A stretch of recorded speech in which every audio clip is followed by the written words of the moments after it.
Ini kan organisasi namanya partai politik, kita terpimpin dong. Sudah banyak anggota PD Perjuangan yang bersedia menandatangani angket, banyak. Tinggal ketua umum bilang jalan, jalan.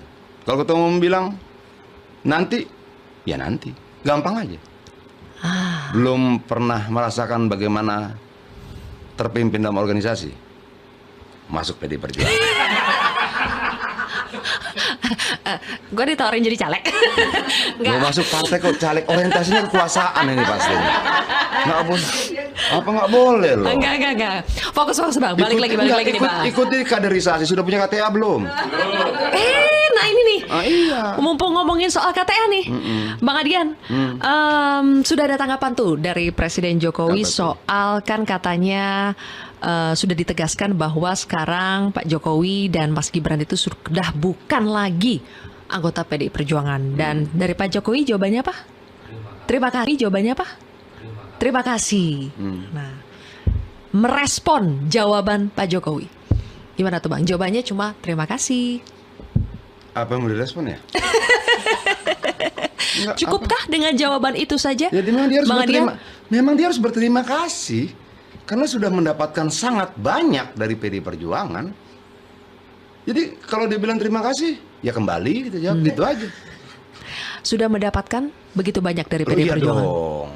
Wali kota, gubernur DKI, presiden 2 kali, anaknya mau maju wali kota, ayo, menantunya, ayo, semuanya ayo. Lalu kemudian sikapnya seperti ini dan dia bilang terima kasih, ya kita bilang kembali. Itu aja. Gitu doang ya Bang? Iya apa ya? Itu keistimewaan yang bahkan tidak didapatkan oleh anak cucu Bung Karno sekalipun. Keistimewaan berkali-kali itu tidak pernah didapatkan. Itu didapatkan oleh Jokowi. Tapi kalau kemudian dia mengambil sikap seperti ini, ya sudah mau apa? Itu loh. Saya tetap percaya bahwa waktu akan menjadi penguji yang paling setia dari antara kita masing-masing kok. Bang Adian sudah bisa apa ya? Terima, legowo, atau masih sulit untuk menerima apa yang Pak Jokowi lakukan? Mbak, saya tidak membesar-besarkan diri, tapi mungkin saya satu dari sekian banyak orang yang fight buat Pak Jokowi. Dari dia gubernur, Pilpres pertama dan Pilpres kedua. Bahwa saya kaget, kenapa seperti ini? Saya kecewa, kenapa seperti ini? Iya. Tapi saya tahu bahwa hidup terus berjalan. Bangsa ini tidak boleh berhenti hanya karena saya kecewa pada satu atau dua orang. Waktu akan terus bergulir dan saya harus tetap berjalan toh.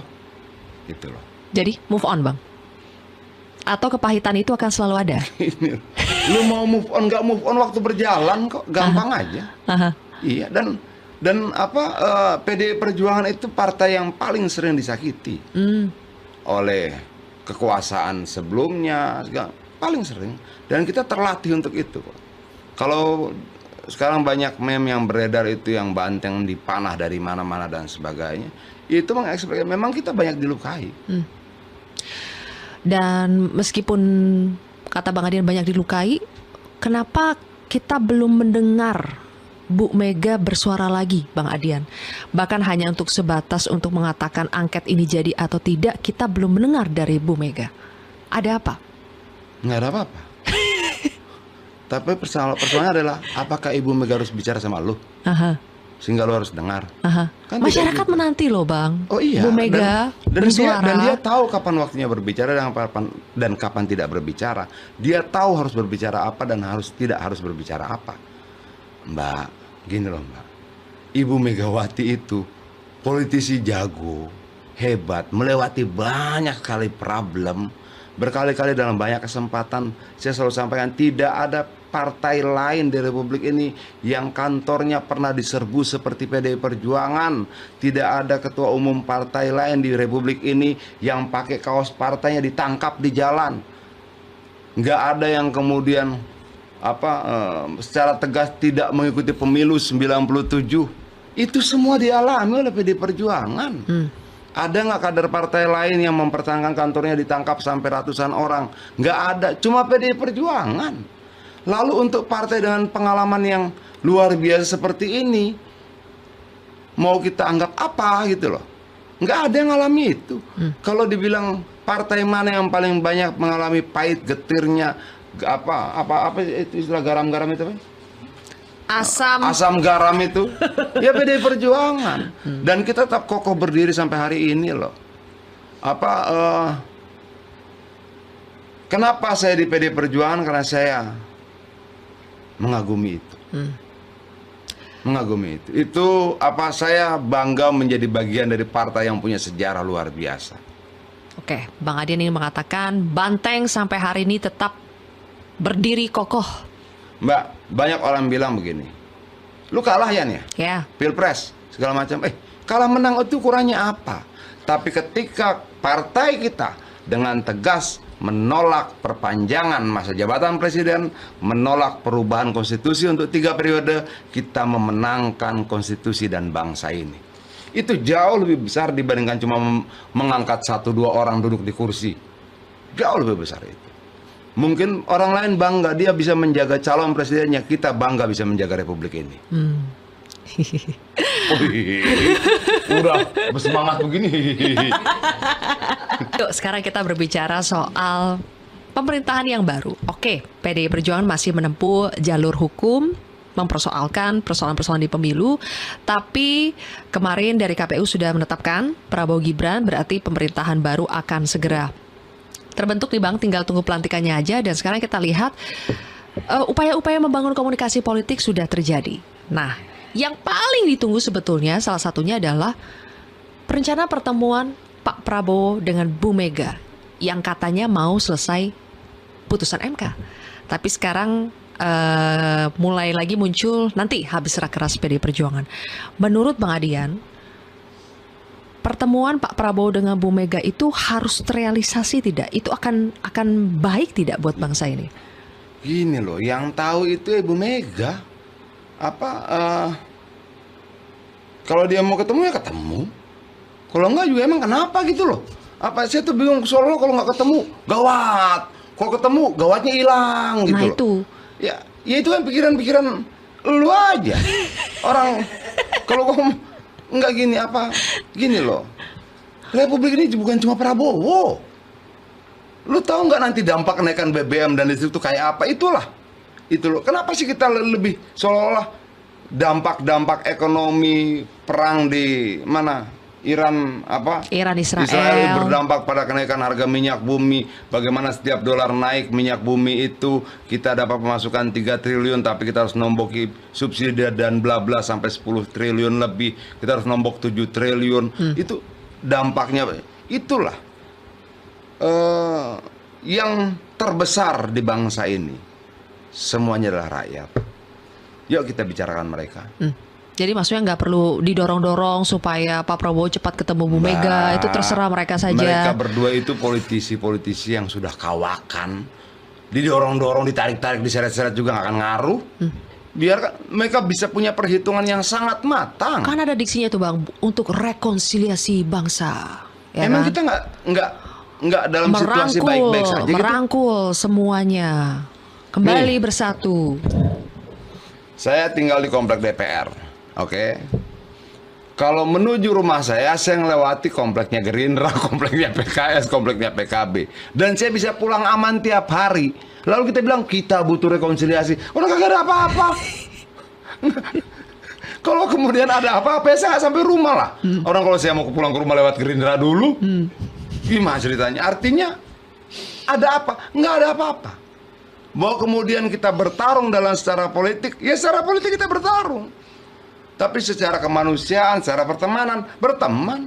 Habibur Rahman kalau hari pagi lewat rumah gua, Yan, wip, dia bilang begitu. Iya, teman-teman PKS udah lari depan rumah gua bisa ngopi depan rumah. Yan, woi, gimana? Nggak ada masalah. Nggak ada timbuk-timbukan orang tetanggaan. Terus apa problemnya? Sampai kita harus bilang rekonsiliasi. Orang kagak ada apa-apa. Tapi bahwa kemudian ada yang kita yakini berlaku curang, boleh nggak sih kita usut sampai tuntas dengan seluruh mekanisme konstitusional yang ada? Boleh. Tapi kalau kemudian kita melakukan pengusutan dan seluruh mekanisme konstitusional itu, apakah kemudian kita berarti menolak konsolidasi? Apa hubungannya? Pertemanan tetap jalan berarti ya Bang? Lah, kalau nggak jalan nggak pulang ke rumah gua. Rumah PD Perjuangan tuh paling pojok. Berapa partai itu kita lewatin?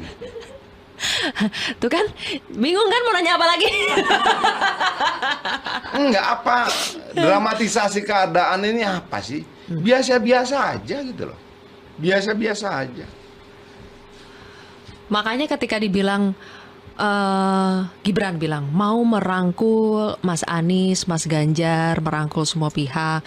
Pertanyaannya yang lain, emangnya mau dirangkul gak masalahnya? Ini Republik Indonesia bukan Teletubbies. Berpelukan gitu loh. Aduh, sudahlah. Sudahlah. Buktikan saja sama kita bahwa kalian mampu menjalankan pemerintahan dengan lebih baik. Itu aja kok. Tapi kita juga tetap harus diberikan dan dihormati untuk memperjuangkan keadilan yang kita anggap dirampas dari Republik ini. Ya, Kalau soal peluang koalisi, oposisi, semalam kan Mas Adi bilang tuh, iman politik PD Perjuangan sepertinya oposisi betul nih untuk pemerintahan Prabowo Gibran. Itu sudah pasti ya Bang? Ya kalau Ibu Mega pernah oposisi lama. Mungkin nggak itu terulangnya, mungkin. Gampang aja gitu loh. Dan sampai hari ini misalnya ya, tadi saya sudah sampaikan juga, nggak pernah, oi, kagak boleh angket teh, kagak ada. Nggak ada gitu loh. Biasa-biasa aja. Kalau kemudian ada larangan saya bicara angket kan ditegur, nggak ada teguran. Nggak ada kali yang berani negur Bang Adian. Enggak lah, mereka tahu bahwa saya juga taat dan patuh pada perintah partai itu. Tapi bahwa kemudian itu menjadi hak konstitusional sebagai sebuah langkah politik, dan saya adalah manusia politik, kita menyampaikan pada publik sebagai sebuah alternatif untuk mencari jalan agar keadilan yang kita yakini hilang itu dikembalikan, ya boleh dong. Bang, bener gak kalau di PD Perjuangan saat ini tuh ada kubu yang disebut satu Korea bagian utara, satu Korea bagian selatan, satu yang lebih keras, satu yang lebih chill, lebih santai.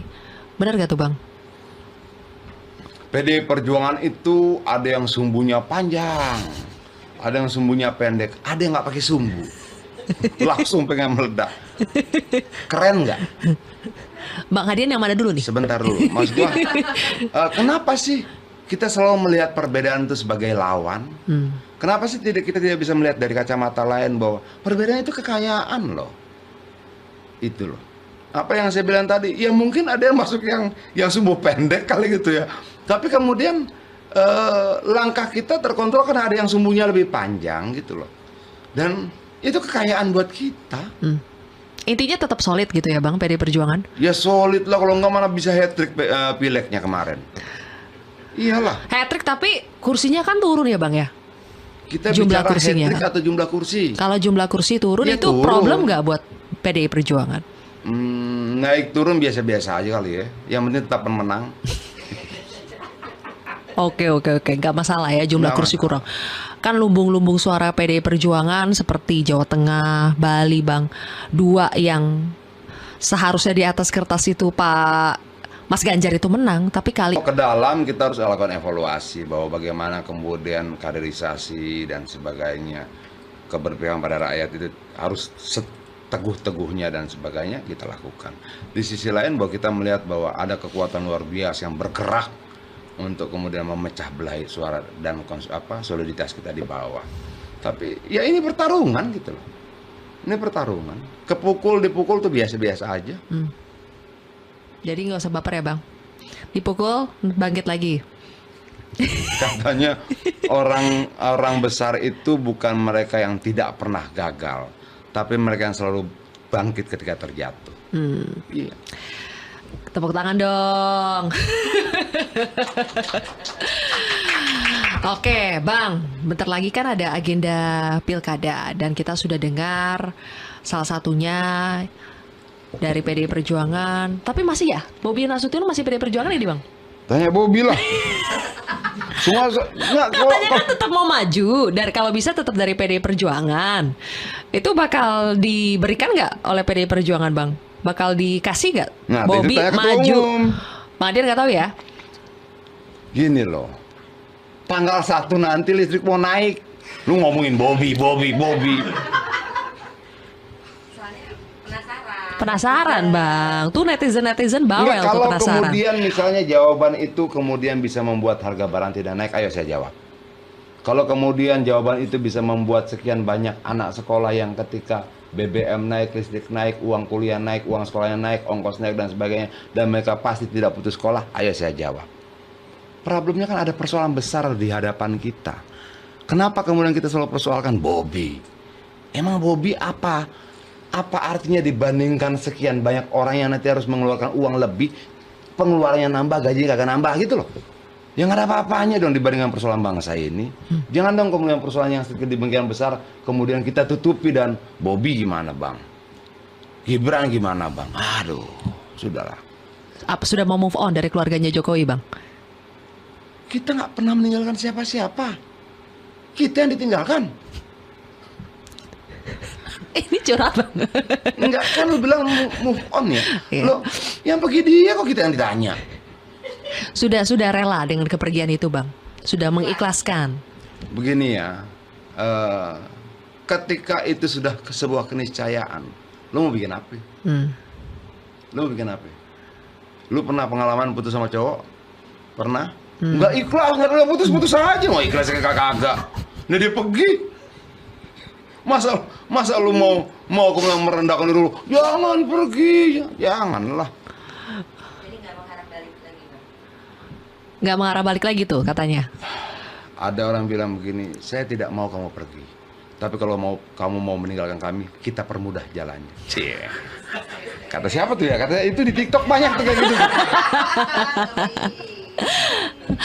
Bang, jadi benar ya persoalannya tuh sampai hari ini kan orang-orang bilang menunggu pertemuan antara Pak Prabowo dengan Bu Mega dan PDIP menjawab bahwa selama ini nggak ada masalah. Pak Prabowo dengan Bu Mega tuh nggak ada masalah.